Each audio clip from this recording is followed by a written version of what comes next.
చిన్ని ప్రార్థన, ఇంజక్షన్ ప్రార్థన అనమాట. అంటే ఒక నిమిషంలో సగం మాత్రమే. మహాగణుడును సర్వోన్నతుడును సర్వశక్తిమంతుడా నీ స్తోత్ర. ఈ దినమందు ప్రకాశరాపాలెం గ్రామాన్ని ప్రేమించి, ఈ గృహాన్ని ప్రేమించి, ఈ యొక్క క్రిస్మస్ పండుగ జరిపించడానికి ఎంతో ఆసక్తి, ఎంతో నీ కృప చూపినందుకు ఈ స్థలానికి నడిపింపబడిన వారు ఇదిగో ఈ సమయంలో ఈ చిన్ని ప్రార్థన చేయడానికి తరుణాన్నిచ్చి ఈ క్రిస్మస్ పండుగ ఈ కుటుంబస్తులను ఇదిగో ఈ దినమందు ఈ కూటములో నిలబెట్టి వాడుకున్నందుకు నీ స్తోత్ర.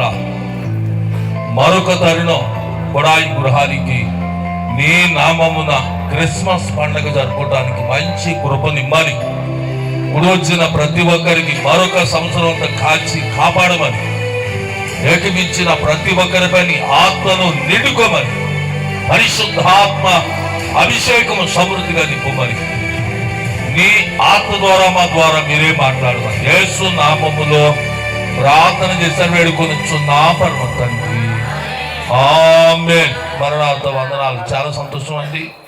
మరి ఈరోజు చాలా విలువైనది. ఎందుకంటే ఈ శీతాకాలం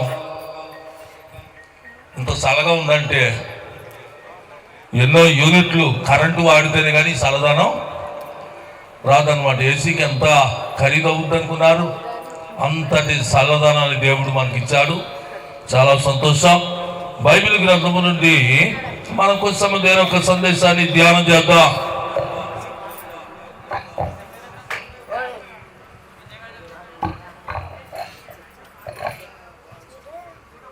క్రీస్తు జన్మదిన వేడుకలలో ప్రవేశిద్దాం. క్రీస్తుని ఆరాధిద్దాం.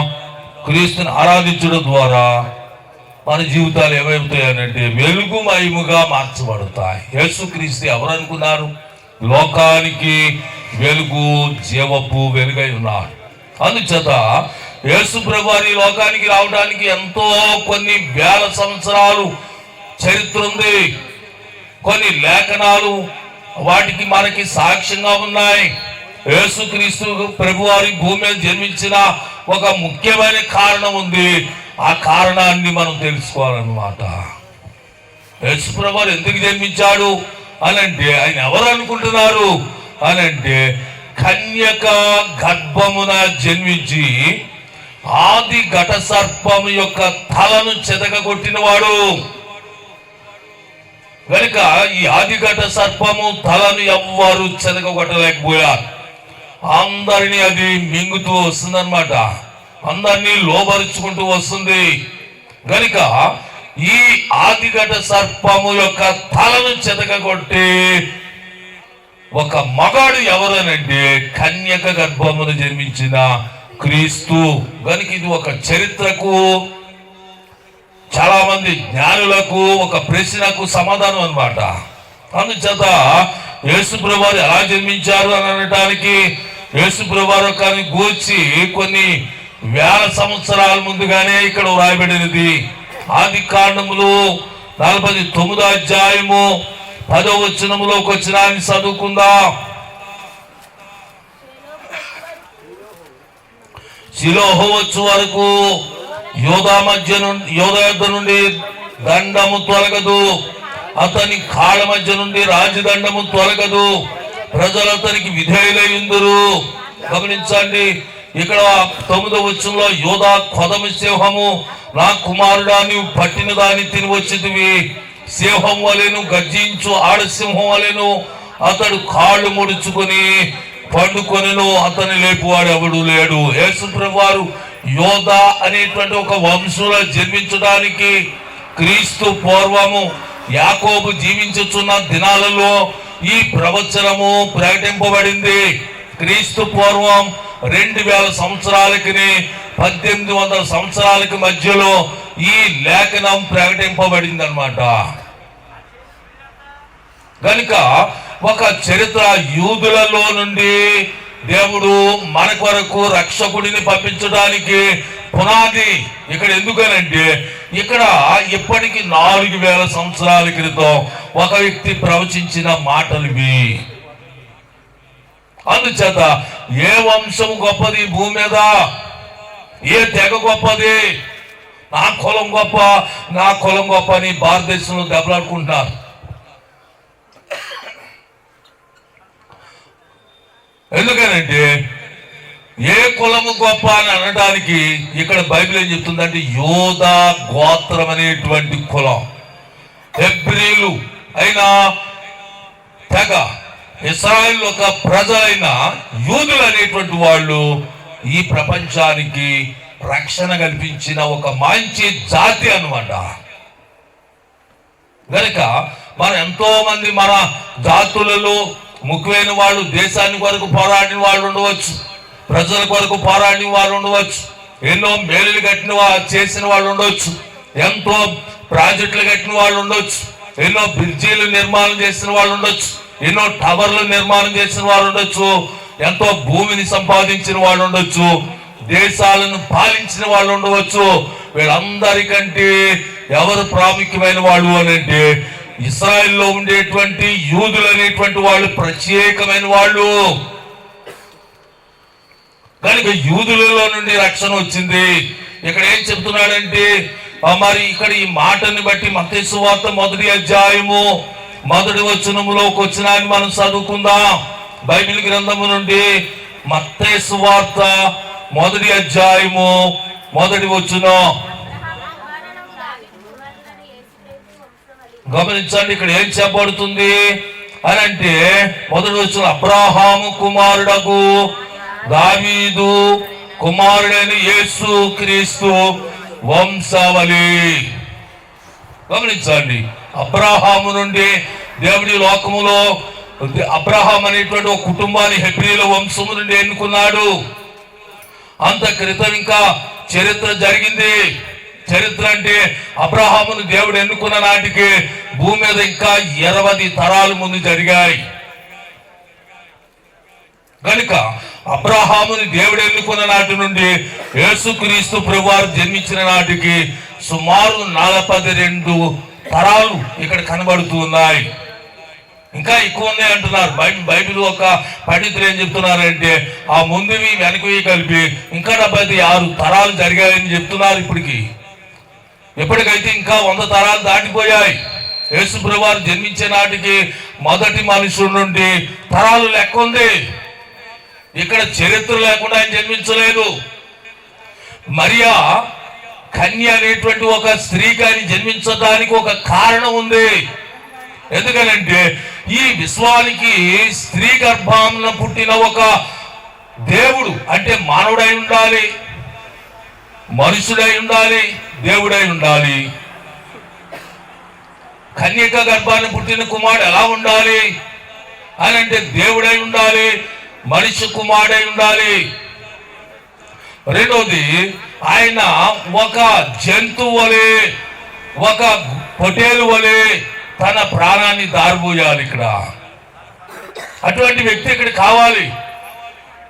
అతడి ద్వారా 3.5 సంవత్సరాల పాటు ఎన్నో అద్భుతాలు, చనిపోయిన వారు బ్రతికారు, రోగులు బాగుపడ్డారు, దేవుని చేత పీడింపబడిన వారు స్వస్థత పొందారు, కుష్టు రోగులు స్వస్థత పొందారు, రకరకాల వ్యాధిగ్రస్తులందరూ కూడా బాగు చేయబడ్డారు.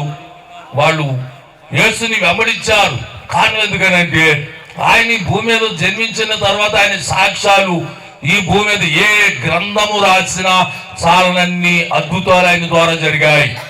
కానీ అద్భుతాలు ఎందుకు జరిగాయంటే ఆయన జన్మించాడు అని అనడానికి ఒక పురోహితుడు, ఒక బ్రాహ్మణ వంశస్థుడు మద్రాసు పట్టణం నుండి ఒక మీడియాతో ఏం మాట్లాడుతున్నాడంటే యేసు ప్రభువారు అంతా ఒక స్కామ్ అని ప్రకటన చేస్తున్నాడు. ఆయన జన్మించలేదు అని ప్రకటన చేస్తున్నాడు. ఎందుకు అలాగా అబద్ధాన్ని అలా ప్రచారం చేయవలసి ఉందంటే దేవుడు రహస్యంగా యేసు ప్రభువారు జన్మించలేదు. యేసు ప్రభువారు రహస్యంగా అద్భుతాలు చేయలేదు. యేసు ప్రభువారు రహస్యంగా శిలువ మరణాన్ని పొందలేదు. యేసు ప్రభువారు రహస్యంగా 3వ దినమున పునరుత్థానుడు అవ్వలేదు. ఆయన అనేకుల సాక్షులు ఎదుట ఆయన పరమునకు ఆరోహణుడు అయ్యేటప్పుడు కూడా రహస్యంగా ఆయన ఆరోహణ అవ్వలేదు. సమాజానికి ఆయన తన్ను తాను అగబరుచుకున్నాడు. ఈనాటికి కూడా రహస్యంగా శాప కింద నీరు వలె సువార్త వెళ్ళట్లేదు, బహిరంగంగా సువార్త వెళ్తుంది, బహిరంగంగా ప్రజలు ఆరాధిస్తున్నారు. ఎందుకు అనంటే ఒక దినాన ఆయన వస్తాడు. ఒక దినాన ఆయన వస్తే, ప్రభువా నువ్వు వచ్చినప్పుడు మాకు ఇంతకు ముందు నీ గురించి మాకు తెలియదు అని అనడానికి లోకానికి సాక్ష్యంగా ఉంది. ఇక్కడ రహస్యమేం కాదు, బహిర్గతంగా.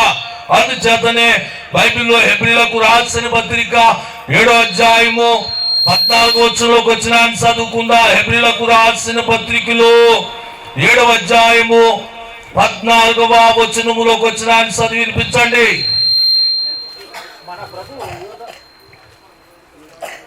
చదువు.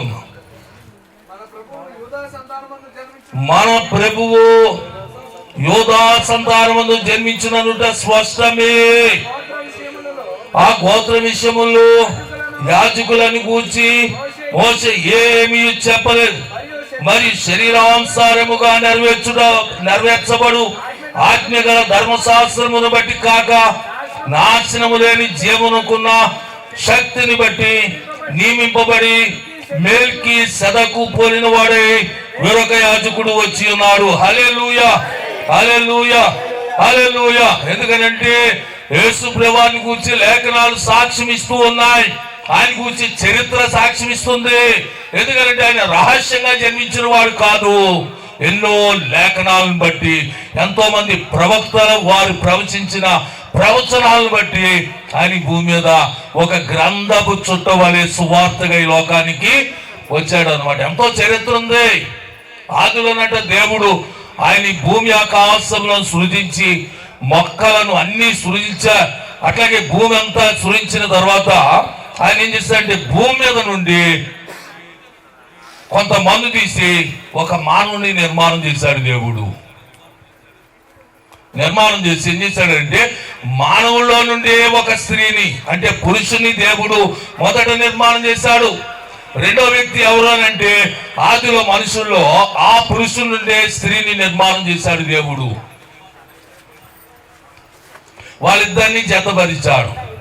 కనుక వాళ్ళకి ఏం చెప్పాడనంటే మీరు ఒక తోట వేశాడు, దాని పేరు ఎద్రోన్. ఆ తోటలో మీరు నివసించండి, ఈ తోట చెట్ల ఫలములన్నీ తినవచ్చు, కానీ మంచి చెడ్డలు ఇచ్చే ఫలాలు మాత్రం మీరు తినకూడదు, తింటే మీరు చనిపోతారు అని చెప్పాడు. కానీ వాళ్ళు ఏం చేశారంటే ఏదైతే తినకూడదని దేవుడు చెప్పాడో ఆది ఘట సర్పము ఆ తోటలోనికి వచ్చి వాడితో అబద్ధాన్ని చెప్పి మీరు ఇది తింటే దేవతలు ఉంటారు, దేవుని వలె మారుతారు, మీరు ఆశీర్వాదాన్ని పొందుకుంటారు అని వాళ్ళకి అబద్ధాలు చెప్పి ఆనాడు ఆదాము అవ్వలతో ఆ తినవద్దన్న చెట్టు ఫలాలను దేవుడు తినవద్దని చెప్పిన ఫలాలను ఆ సర్పం ఏం చేసిందంటే తినిపించి మానవులను దేవునికి వ్యతిరేకులుగా మార్చింది. దేవుడు అంతక్రితం మానవుడికి మరణం లేదు,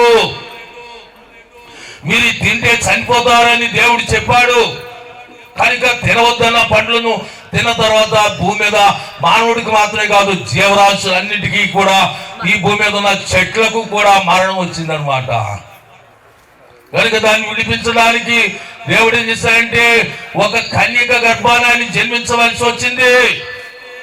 అందుచేత ఇక్కడ లేఖనం చదివిస్తుంది మీకా గ్రంథములో 5వ అధ్యాయము 2వ వచనములో ఒక వచనాన్ని మనం చదివి వినిపించున్నామ్మా.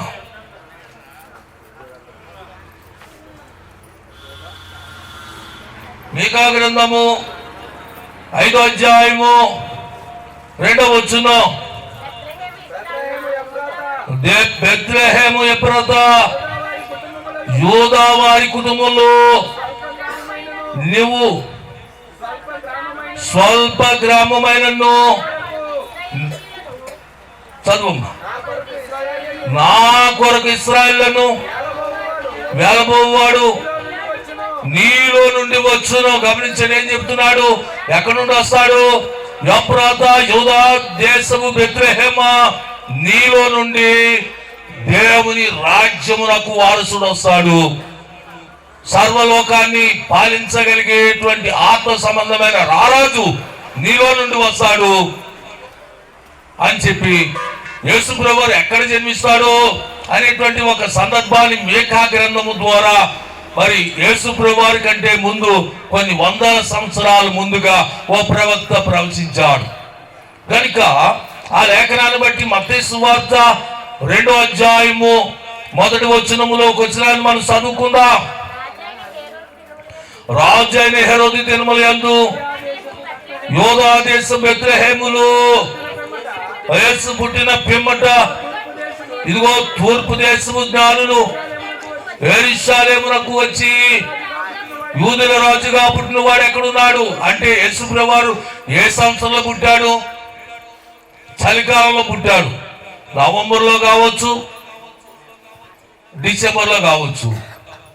కానీ ఏ సంవత్సరంలో పుట్టాడు అనటానికి ఆ కాలంలో రాజుల గ్రంథాలు అంటే ఆ కాలంలో పరిపాలించిన రాజుల గ్రంథాలు ప్రతులు వెతికితే క్రీస్తు పూర్వం 4 కానీ క్రీస్తు పూర్వం 6వ సంవత్సరంలో కానీ ఆయన జన్మించాడని ఈ రాజుల గ్రంథాల ద్వారా అంటే సిరియా దేశమును పాలించిన రాజుని బట్టి అట్లాగే ఇశ్రాయేలు దేశాన్ని పాలించిన రాజుని బట్టి గ్రంథాలలో రాయబడిన ఆ రాజుల గ్రంథాన్ని బట్టి దొరికాయి ఆనవాళ్ళు. ఎందుకనంటే ఇక్కడ కూడా మన దేశంలో ప్రధానమంత్రి ఎవరు?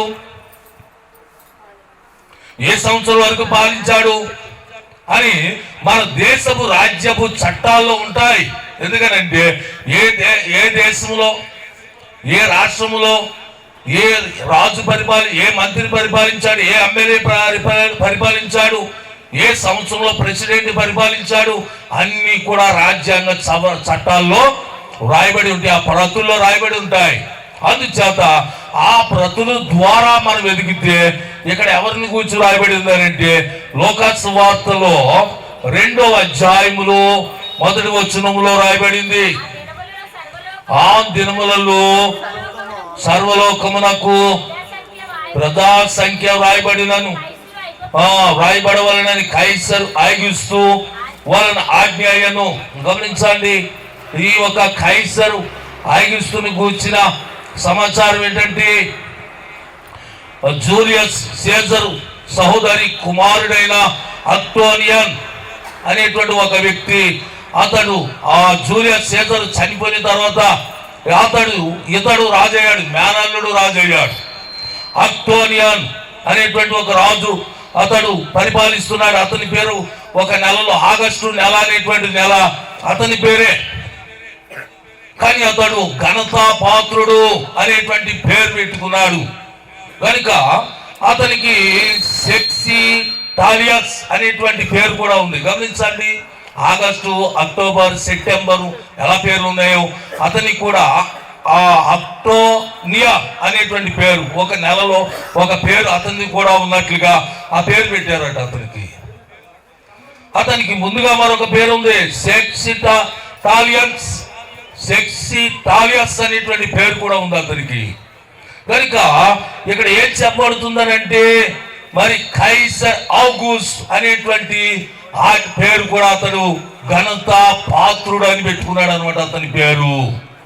కనుక అతని కాలములో 2వ వచనంలో రాయబడి ఉంది, ఇది కురేనియా సిరియా దేశంలో అధిపతి అయి ఉన్నప్పుడు జరిగిన మొదటి ప్రజా సంఖ్య. కురేనియా సిరియా దేశంలో అధిపతి ఉన్నప్పుడు అతడు జరిగిన మొదటి ప్రజా సంఖ్య అంట.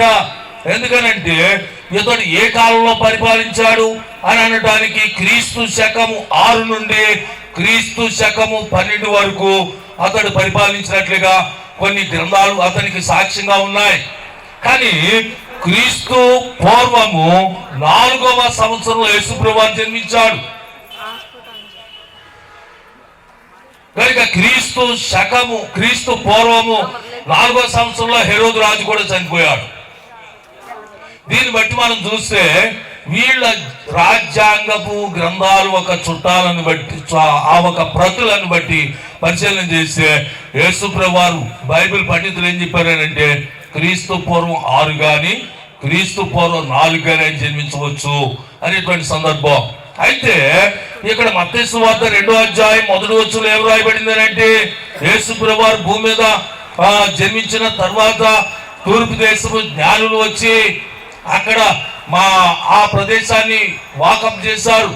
1వ వచనంలో హెరోదు రాజు దినముల యందు యూదా దేశం బెత్లెహేములో యేసు పుట్టిన పిమ్మట తూర్పు దేశపు జ్ఞానులు యెరూషలేమునకు వచ్చి, యూదుల రాజుగా పుట్టినవాడు ఎక్కడున్నాడు? తూర్పు దిక్కున మేము ఆయన నక్షత్రము చూచి ఆయనను పూజింపవచ్చుదు అని చెప్పిరి. యూదుల హెరోదు రాజు ఆ సంగతి వినినప్పుడు అతనితో కూడా యెరూషలేము వారందరూ కలవరపడి, యేసు ప్రభువు వారు జన్మించిన సందర్భాన్ని బట్టి యెరూషలేము వారందరూ కూడా కలవరపడ్డారట. గమనించండి, యేసు ప్రభువు వారు జన్మించినప్పుడే ఆ కాలంలో 2000 సంవత్సరాల క్రితమే భూమి మీద ఎంతో కలవరం. యేసు ప్రభువు వారు జన్మించినప్పుడు ఆశ్చర్యంగా చెప్పుకున్నారు. జ్ఞానులు వచ్చి ఆరాధించడం, పారసీకపు మహమ్మదీయుల యొక్క జ్ఞానులు వచ్చి ఆరాధించారు. ఆ రోజుల్లో వాళ్ళు ప్రపంచంలో ఉండేటువంటి నక్షత్రాల సంఖ్య, నక్షత్రాల మండలాలు, ఆ కాలాల్లో ఉండేటువంటి సంఖ్యను కూడా, ఆకాశ సంఖ్యను వాళ్ళు లెక్కించగలిగే అంత జ్ఞానులు అన్నమాట. వాళ్ళని కొన్ని సందర్భాల్లో మాగోయ్ అనేటువంటి పండితులని కూడా పిలుస్తారు వాడిని. అటువంటి జ్ఞానులు మరి యేసు ప్రభువుని వెతకడానికి మరి కొన్ని సంవత్సరాలుగా వెతుకుతూ ఆయన దగ్గరికి వచ్చి ఆయన ఆరాధించారనమాట. యేసు ప్రభువు ఎక్కడ జన్మిస్తాడు అని అడిగారు. కనుక యేసు ప్రభువు జన్మించడానికి ముందు మరి మరియా యేసోపు కుటుంబంలో ఎంతో మరి సందర్భాలు ఉన్నాయి. ప్రదానం చేయబడిందట ఆయన. ఆమె ఎలా జన్మించింది యేసు ప్రభువు అని అంటే, ప్రదానము చేయబడిన తర్వాత దేవదూత వచ్చి మాట్లాడిన తర్వాత ఆమె గర్భవతి అయింది. దయాప్రాప్తురాలా నీకు శుభము అని మాట్లాడినప్పుడు ఆ మాటను బట్టి మరి లోక సువార్తలో 1వ అధ్యాయముని మాట వ్రాయబడినది. ఏమని వ్రాయబడినదంటే, లోక సువార్త 1వ అధ్యాయము 26వ వచనం, 6వ నెలలో గబ్రియేలును దేవదూత గలిలయలోని నజరేతు ఊరిలో దావీదు వంశస్థుడని యేసోపు అని ఒక పురుషునికి ప్రదానము చేయబడిన కన్యక యొద్దకు దేవుని చేత పంపబడిన ఆ కన్యక పేరు మరియా. ఆ దూత లోపలికి వచ్చి ఆమెను చూచి, దయాప్రాప్తురాలా నీకు శుభము, ప్రభు నీకు తోడైనాడని చెప్పాను. హల్లెలూయా, హల్లెలూయా, హల్లెలూయా. గమనించండి, ఆమె అప్పటికి ప్రదానం చేయబడి ఉన్నది. ఇదివరకు పూర్వం ఎవరికైనా చుట్టారికాలు కుదిరితే 3 సంవత్సరాలు, 4 సంవత్సరాలు, 5 సంవత్సరాలు కూడా వివాహం కుదుర్చుకుని ఉండేవారు. ఇప్పుడు ఎవరికైనా చుట్టారికం కుదిరితే 3వ నెల జరగనివ్వట్లేదు. మళ్ళీ ఇంకో చుట్టారికానికి వెళ్ళిపోతారేమో, మనం సావాలనుకుంటారేమో అండి. అలాగే యేసోపునకు చుట్టారికం కుదిరిన మరియ దగ్గరకు దేవదూత వచ్చి, దయాప్రాప్తురాలా నీకు శుభము, 6వ నెల అనేటువంటి మాట ఎవరికి వచ్చానంటే, మరి ఇక్కడ జకర్యా, ఎలిజబెతు అనేటువంటి లేవి వంశస్థులు ఉన్నారు. యేసు ప్రభువు వారికి బాప్తిసం ఇవ్వడానికి దేవుడు యోహాను అనేటువంటి ఒక వ్యక్తిని జన్మించడానికి 6 నెలల గర్భవతి అయి ఉంది ఆమెకు 6వ నెల. అప్పుడు మరి దగ్గరకు వచ్చి ఇక్కడ మాట్లాడి శుభవచనాన్ని మాట్లాడి, నువ్వు పరిశుద్ధాత్మ వలన సర్వోన్నతుని శక్తి వలన, ఎవరి వలన? సర్వోన్నతుని శక్తి వలన నీవు గర్భాన్ని ధరించబోతున్నావు. ఎవరి వలన? చాలా మంది ఈనాటికి కూడా పెద్ద మన భారతీయ పండితులు కూడా, ఈనాటికి మన భారతదేశంలో ఉండే పండితులు కూడా మరియ గర్భానికి వచ్చి అర్థం కాలేదు ఈనాటికి కూడా. మరియ గర్భాన్ని ఎలా ధరించింది గమనించండి. ఈ లోకానికి ఈ శాపాన్ని విడిపించగలిగేవాడు, ఈ ఒక గ్రంథాన్ని ఓపెన్ చేయగలిగేవాడు, మరణ శాస్త్ర సంబంధమైన గ్రంథాన్ని ఓడించగలిగేవాడు, ఆ కట్టాన్ని విడిపించగలిగేవాడు, ఈ లోకానికి పాప పరిహారం అనేటువంటి క్రైదనాన్ని తీసుకురాగలిగేవాడు. ఎవరికి జన్మించాలి అంటే, ఒక స్త్రీకి జన్మించాలి, ఒక కన్యకు జన్మించాలి. ఆమె వెధవరాలై ఉండకూడదు. ఎవరు జన్మించాలి? ఒకరికి భార్య అయి ఉండాలి. భార్యను తన భర్త కలవకూడదు. భార్యను తన భర్త కలవకూడదు. ప్రదానం చేయబడితే సగం వివాహం అయిపోయినట్టే కదా.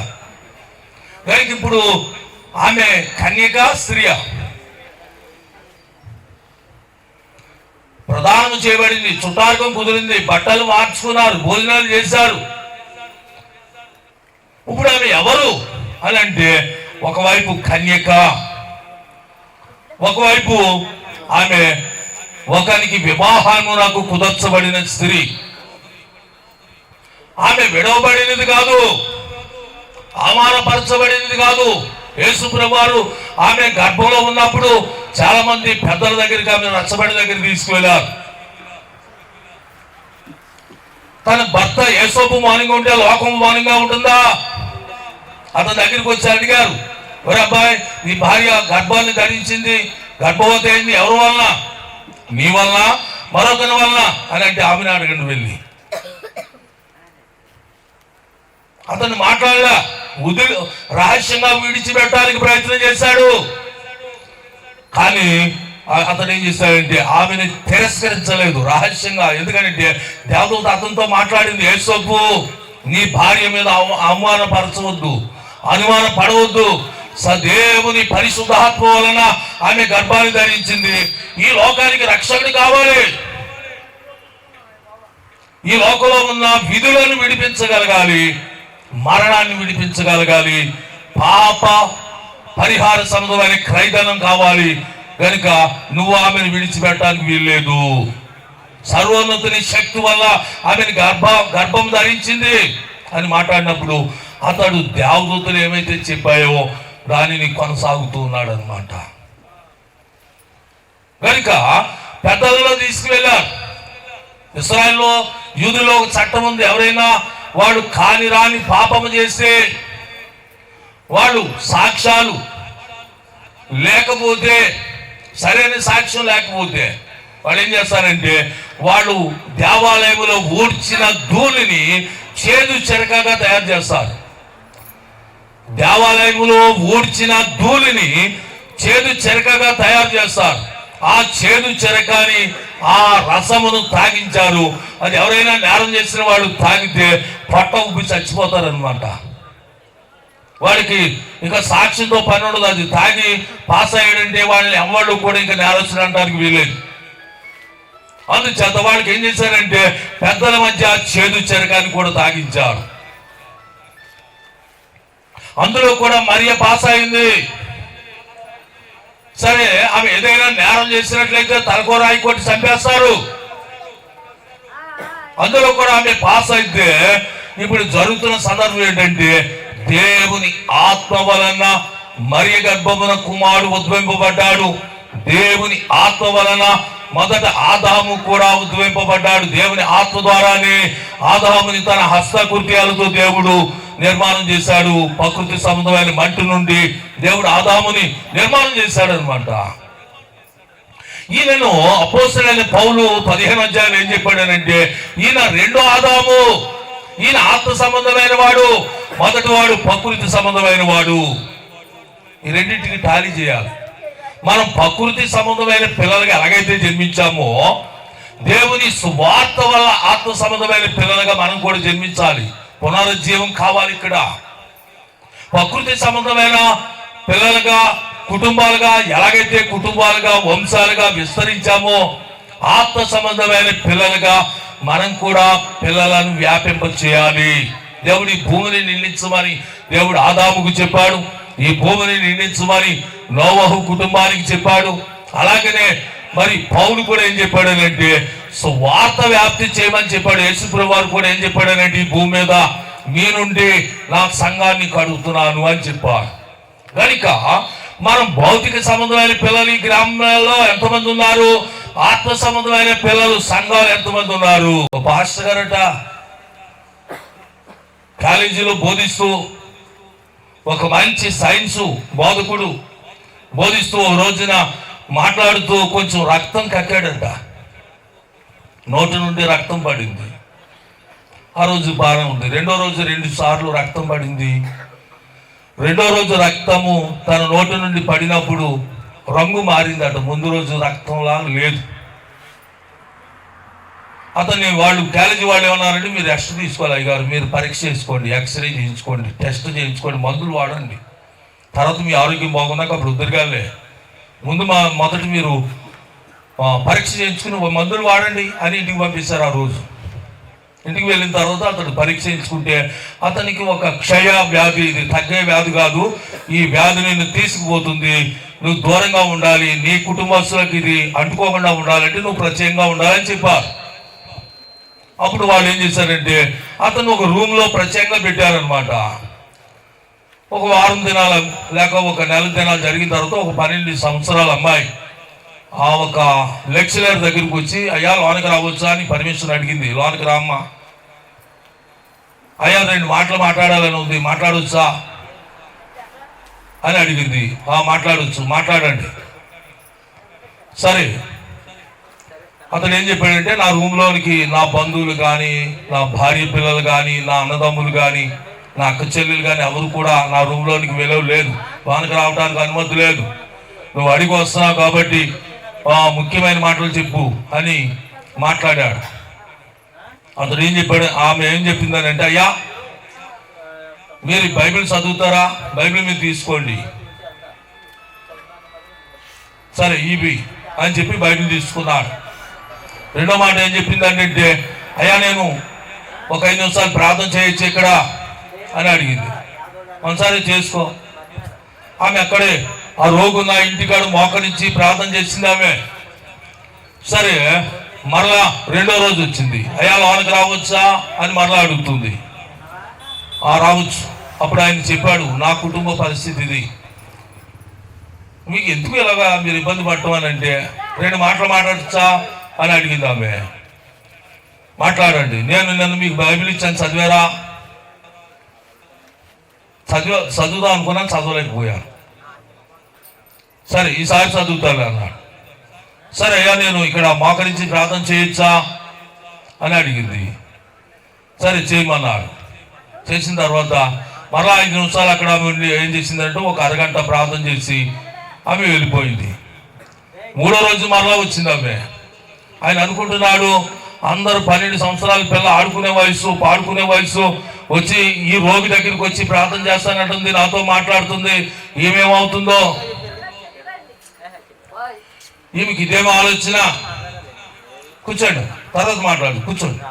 ఇలాగని మాట్లాడినప్పుడు అతడు ఏం చెప్పాడంటే, రావచ్చమ్మా అని అంటే, ప్రార్థన చేయొచ్చా? అయ్యా ఈసారి మీరు బైబిల్ చదివారా అని అడిగితే, నేను చదివానమ్మా. మూడో రోజున ఏమన్నాడంటే, నేను బైబిల్ చదివాను. 4వ రోజున కూడా నేను బైబిల్ చదివాను. తర్వాత ఆయన ఏం చెప్పాడంటే సమాధానం, అమ్మ నేను యేసు ప్రభువుని నమ్ముకోవచ్చా అని అడిగాడట. యేసు ప్రభువుని నేను నమ్ముకోవచ్చా అని అడిగి బాప్తిసం తీసుకుని మారు మనసు పొంది యేసు ప్రభువుని వెంబడిస్తే అతను కొన్ని లక్షల మంది, అంటే సుమారు 2 లక్షల మందిని అతడు రక్షణకు నడిపించి బాప్తిసం ఇప్పించాడట. అతడు కొన్ని వేల మందిని సేవకులను తయారు చేశాడట.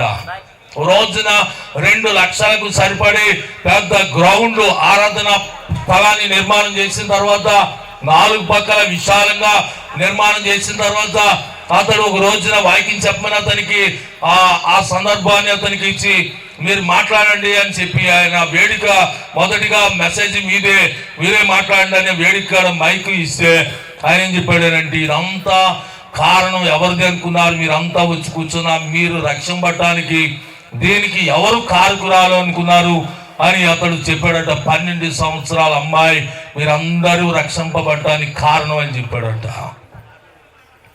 గమనించండి, ఒక 12 సంవత్సరాల అమ్మాయి ఎంత త్యాగం చేస్తే మీరు ఎంత త్యాగం చేశారు అని చెప్పి అక్కడ ఉన్న వ్యక్తులను ప్రశ్న వేశాడట.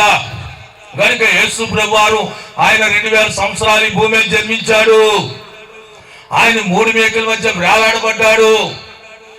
ఆయన శిలువ మ్రాలి మీద చనిపోయాడు. ఆయన 3వ దినమున లేచాడు. కనుక ఆయన కూర్చిన తెలిసిన సువార్త నువ్వు ఎంతమందికి అందించావు? ఈ రోజున చాలా మంది తల్లులు పిల్లలతో ఏం చెప్తున్నారంటే, అయ్యా బాబా నువ్వు దూడలను కాసుకో, వ్యవసాయ పనులు చేసుకో, నేను చర్చికి వెళ్తానులే, నువ్వు రావద్దు, నీ పని పోద్ది అని చెప్పే తల్లిదండ్రులు ఉన్నారు. ఈ రోజున భార్య భర్తకు, అబ్బాయి నువ్వు పని చేసుకో, నేను చర్చికి వెళ్తానని సాగనంపే భార్యలు ఉన్నారు. ఈ రోజున పిల్లలు తల్లిదండ్రులకు ఏదో పనో వ్యాపారమో పశువులను అప్పచెప్పి నేను చర్చికి వెళ్తానని నువ్వు పనులు చూసుకో అని చెప్పి పనులు అప్పగించే పిల్లలు తల్లిదండ్రులు ఉన్నారనమాట. కనుక అలా కాదు, యేసు ప్రభువారిని కూర్చిన రహస్యం ఎంతటిదంటే ఈ సువార్తనికి వినబడకుండా చాలా మంది అడ్డుపడుతున్నారు. మీకు ఇంకా తెలీదు. ఈ చర్చలు కట్టడానికి వీల్లేదు, ఈ సువార్త ప్రకటించడానికి వీల్లేదు, మీరు మా గ్రామం వచ్చి ప్రకటించడానికి వీల్లేదు, ఈ సువార్త ఎవరికీ తెలియకూడదు అనేటువంటి రహస్యాన్ని మీరు ఎవరింటికైనా వస్తే వారు క్రైస్తవులు అయిపోతారు అనేటువంటి ఆలోచనతో చాలా మంది సువార్తను అడ్డుపడుతూ ఉన్నారనమాట. మీరు ప్రశాంతంగా సువార్త వింటున్నారంటే ఎంతో మంది త్యాగం. అందుచేత యేసుక్రీస్తుని కూర్చిన రహస్యం ఏంటంటే, మరి గొర్రెల కాపర్లు యేసుని ఆరాధించారు, ఇతరులకు తెలియపరిచారు కూడా. అలాగనే మనం కూడా ఏం చేయాలంటే ఆరాధించిన సువార్తను ఇతరులకు కూడా మనం అందించడానికి ప్రయత్నం చేయాలి. ఈరోజు గుడిసెట్టి సత్యనారాయణ గారు వారి కుటుంబస్తులు ఎంతో ఖర్చు చేసి మరి ఈ ఒక టెంటలే ఈ లైటింగ్ అంతా పెట్టించి స్టేజీ ఎంచి అయ్యగారు మా ఇంటికాడ పండగ చేసుకుంటాం, మీరు ఘనంగా అనేకులు వచ్చి మా ఇంటికాడ ప్రార్థన చేయండి, పాటలు పాడండి, బోధించండి మంచి వాక్యం అని చెప్పి అవకాశాన్ని కల్పించి వాళ్ళ జీవితంలో వాళ్ళు కష్టపడి వాళ్ళు ఏదో ఒక అవసరానికి ఉపయోగపడే ధనాన్ని వాళ్ళు ఖర్చు అయ్యారు ఈ దినాన్న. అవునే కదా? మనం కూడా సువార్త ప్రకటించడానికి మనం కూడా ఖర్చు అవ్వాలి. నువ్వు సువార్త పత్రిక పంచలేవు, కానీ నీ ఇంటికి సేవకుని ఆహ్వానిస్తే నీ ఇంటి చుట్టూ ఉన్న వాళ్ళకి సువార్త ప్రకటిస్తాడు. కనుక నువ్వు ఖర్చు అవ్వడానికి ఇష్టపడుతున్నావా? నీ ఇంట్లో వాళ్ళంతా రక్షణ పొందడానికి ఇష్టపడుతున్నావా? నలుగురు పనిమానిస్తే ఇంకెక్కడి నుంచి వస్తుందండి? నలుగురు బాప్తిసం తీసుకుంటే ఇంకేం రూపాయి ఉంటుందండి అని అనుకుంటారు. చర్చికి ఇచ్చేది డబ్బులు ఎవరు కూడా కోట్లు ఎవరు అంటే దేవాలయానికి కానీ మసీదులకు కానీ చర్చికి కానీ కోట్లు ఎవరైనా ఇస్తారా? అంటే నువ్వు అది ఎంత సంపాదిస్తావు? నీ సంపాదనలో నువ్వు ఇచ్చేది కానుక ఎంత? కనుక నీ ధనాన్ని చూసి కాదు దేవుడిని పిలిచేది, నీ ఆత్మ కోల్పోకుండా నువ్వు కాపాడుకోవాలి. చాలా మంది ఒక ఆమెనట మరి ఒక గ్రామంలో మందిరానికి పక్షవాతంతో ఉన్నావు, రోడ్డు అంటే స్టాండ్ బట్టి తిరుగుతున్నావు, ఇక్కడ ఖాళీగా కూకోపోతే చర్చికి రాకూడదా, దేవుడు నీకు ఆరోగ్యం ఇస్తాడని చెబితే చర్చికి వెళ్ళిన తర్వాత ఆమె ఏం చేస్తుందంటే ఆ వాక్యం వింటలేదు. ఏం చేస్తుందనంటే అక్కడికి వెళ్ళిన విశ్వాసులు పట్టుకు వెళ్ళే రైస్ చూస్తుంది, రెండోది ఫ్యాన్లు ఎవరు ఇచ్చారు బుల్లె, ఈ గడియారం ఎవరు ఇచ్చారు బుల్లె, ఈ సూపులైట్లు ఎవరు ఇచ్చారు బుల్లె. దృష్టి దేని మీద పెడుతుంది? వస్తువుల మీద, ధనం మీద పెడుతుంది, రక్షణ మీద కాదు. కనుక నువ్వు దేని మీద దృష్టి పెట్టాలి అలాంటి భౌతిక సంబంధమైన ధనం మీద కాదు. నువ్వు దేవుడు నీకు ఉచితంగా తన ప్రాణాన్ని దారపోసి నీ కొరకు ఇచ్చిన ఆ ఒక రక్షణను, ఆ క్రయధనం అనేటువంటి ఆయన రక్తం అనే క్రయధనమును కూర్చిన విలువను తెలుసుకోవాలన్నమాట. నువ్వు రక్షింపబడాలి, నీ ఇంటి వారందరూ రక్షింపబడాలి. కనుక పాస్టర్ గారు కారు మీద వెళ్తున్నారని చాలా మంది చర్చిలు మానేసిన వాళ్ళు ఉన్నారు. పాస్టర్ గారు కారు కొనుక్కుని మన డబ్బుతో ధనవంతుడు అయిపోయాడు, పెద్ద సావుకారు అయిపోయాడు అనుకున్న వాళ్ళు చాలా మంది చర్చి మానేసిన వాళ్ళు ఉన్నారు. ఒక అమ్మట చర్చికి వెళ్తున్నప్పుడు తన ఇంట్లో ఒక గర్భిణీ స్త్రీ ఉందట. అమ్మ నేను రాలేను కానీ కొంచెం ఆఖరిని ప్రార్థన అయిపోయి మీరు భోజనం పెట్టేటప్పుడు కొంచెం సాంబార్ సుక్కుతే అమ్మ ఒక భోజనం చేస్తాను, సాంబార్ అంటే ఇష్టం నాకు అని చెప్పిందట అమ్మాయి. సరే పాస్టర్ గారిని అడిగిందట, మా అమ్మాయికి అంత సాంబార్ ఏముందండి, ఒక గ్లాసుడో ఇల్లు అయ్యారు అని అంటే ఆ పాస్టర్ గారు ఏం చేశాడో లోటాడు పోసాడట. రెండో వారానికి సంఘంలో ఒకళ్ళిద్దరు మానేశారట. ఏంటమ్మా ఎందుకు రాలేదంటే ఇంక మేము ఎందుకంటే వాళ్ళు ఉన్నారు కదా. వంట ప్రారంభం నుండి వంట అయిపోయే వరకు, గిన్నెలు తోమే వరకు మేమంతా వాటిని తోమి ఎంతో శ్రమ పడ్డాం. మాకు ఎప్పుడన్నా లోటాడు సాంబార్ వచ్చారయ్య గారు. గమనించండి, ఎవరైనా ఒక పాట మొదటి పాట పాడితే ఇంకొకరు కానీ మొదటి పాట పాడితే మానేసేవాళ్ళు ఉన్నారు చర్చి. మనం ఇంతవరకు దేవుని సన్నిధిలో ఎదిగాం, మనం దాని జ్ఞానాన్ని సంపాదించుకున్నాం, ఆత్మీయంగా ఎదిగాం, మరొకటి ఎదగాలని అవకాశం ఇవ్వరు. కనుక అలా కాదు, ఆధ్యాత్మికంగా నువ్వు ఖర్చు అవ్వాలి, నువ్వు త్యాగం చేయాలి, నువ్వు ఇతరులకు సువార్త అందించాలి, యేసును కూర్చిన సువార్తను వ్యాపించాలి. యేసు ప్రభువారు ఈ భూమి జన్మించినప్పుడు లోక సువార్త 2వ అధ్యాయము 6వ వచనములో వారు అక్కడ ఉన్నప్పుడు ఆమె ప్రసవ దినములు నిండెను కనుక తన తొలిచూలు కుమారునికని పొట్టు గుడ్డలతో చుట్టబడి సత్రములో వారికి స్థలము లేనందున ఆయనను పశువుల తొట్టిలో పరుండి పెట్టాను.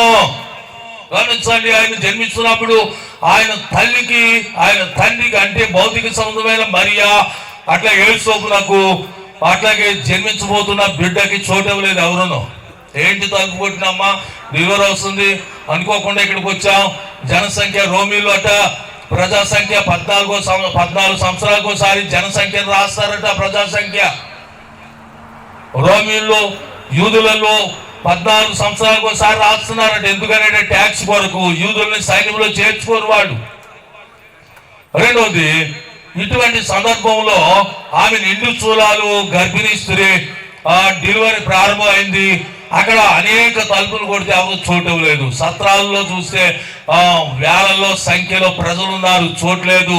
కనుక ఆ రోజుల్లో మరి ఈ రోజుల్లో ఎవరైనా డెలివరీ అయితే మీరు ఎన్ని రోజులు మైలు పాటిస్తున్నారు? మీ పూర్వీకులు ఎన్ని రోజులు పాటించేవారు? చూడండి, ఆ రోజుల్లో ఆడపిల్ల పుడితే 80 రోజులు మైలట, మగ పిల్లవాడు పుడితే 40 రోజులు మైలట. ఈ రోజులు ఎన్ని రోజులు అండి? 21 రోజు. ఆ రోజుల్లో అయితే ఏమండి సుమారు ఒక 50 సంవత్సరాలు వెనక్కి వెళ్తే బజారుకు వెళ్ళి వస్తే పశు నీళ్ళు చింపేవారు, ఎవరైనా ముట్టుకుని వస్తే స్నానం చేయించేవారు, బట్టలన్నీ కర్రతో బాల్చాలు ముంచేవారు. ఆచారం ఎలా ఉంది? అటువంటి స్థితిలో యేసు ప్రభువారికి సత్రంలో చోటు లేదు. ఆయా మరియా చూడండి సుడువడి పడుతూ నడుస్తూ ఎక్కడ ఆమె యేసు ప్రభువారు ఎక్కడ డెలివరీ అయిందండి? ఎవరన్నా తెలిసిన వాళ్ళు ఉన్నారా? మరియమ్మ ఎక్కడ డెలివరీ అయింది?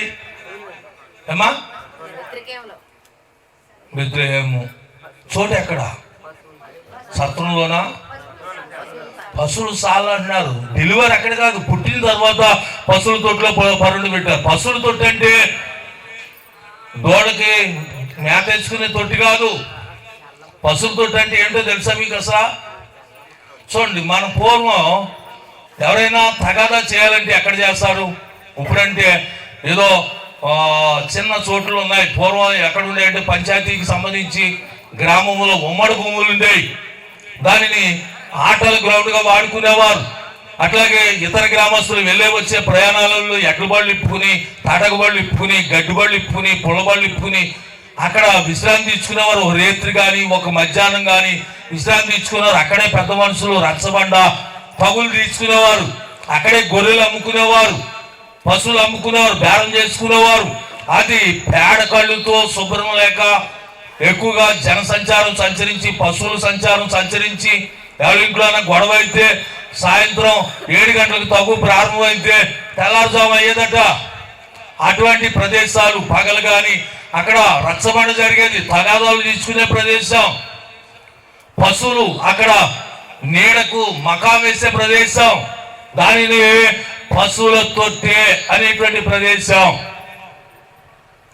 చాలా మంది ఇప్పుడు ఫోటోలు ఏం చేస్తున్నారంటే చిన్న పశువులకి మేత వేసే తొట్టిని చూపెడుతున్నాం. మా పశువుల తొట్టి అంటే అది ప్రదేశం. ఇప్పుడు కూడా ఉన్నాయి చాలా గ్రామాల్లో. చాలా గ్రామాల్లో ఇప్పుడు లేవని. ఏదైనా ఖాళీ ప్లేస్ ఉంటే అక్కడ ఎవడొకడు బండి కొట్టేస్తున్నాడు, లేకుంటే దూడపాక వేస్తున్నాడు.